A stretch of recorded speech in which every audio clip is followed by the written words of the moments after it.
Andrew Lloyd Webber doesn't leave a whole lot for us to do except for be very scared of the libretto and the music, because it's very difficult stuff, but because of Carolyn's leadership, it's been an amazing journey for everybody to learn the music, and they have it wonderfully. It's, oh God, it's so beautiful. It's so beautiful.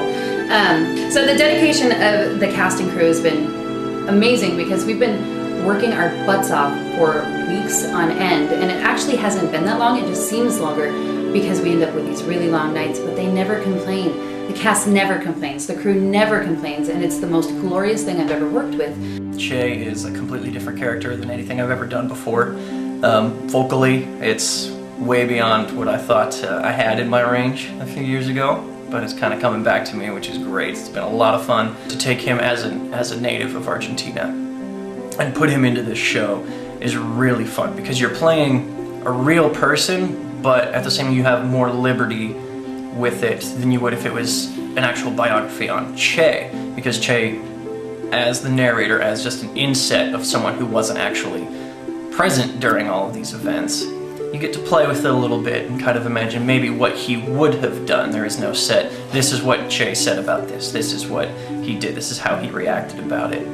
The concept of the set is it's a city street. It could be Argentina, it could be Evita Perón's hometown, it could be a street almost anywhere. It's a smaller space than the show's usually done in. Traditionally, it's got a huge scaffolding system across the back and a raked stage, and that's just something we can pull off here. So we tried to stylize the set in order to still give a big show feel in a smaller space, and I think we've done a pretty good job in accomplishing that. For the lighting of the show, I've gone with a more traditional lighting design. Originally, Evita on Broadway was mostly done with white light. I have added some colored sides into it, but I wanted to give it sort of almost a stark historic look, but still vibrant. Evita is an operetta, which means that there's very little dialogue or lines that are spoken, and that each piece of music just segues into the next piece of music.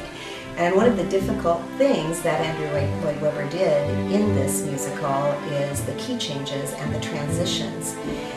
So the singers, the performers, have to be on their toes every moment and really have to pay attention to pitch and where does it go next.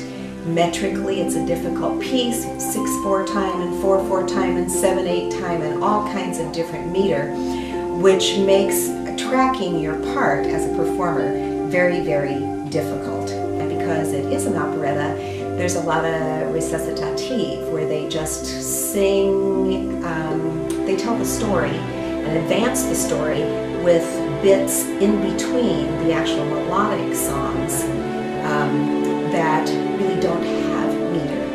And so for the orchestra, that's somewhat of a challenge to follow that and stay on top of it. Extremely challenging vocally. I didn't realize how so until a couple of weeks ago when I woke up with a scratchy throat. She has a huge emotional arc.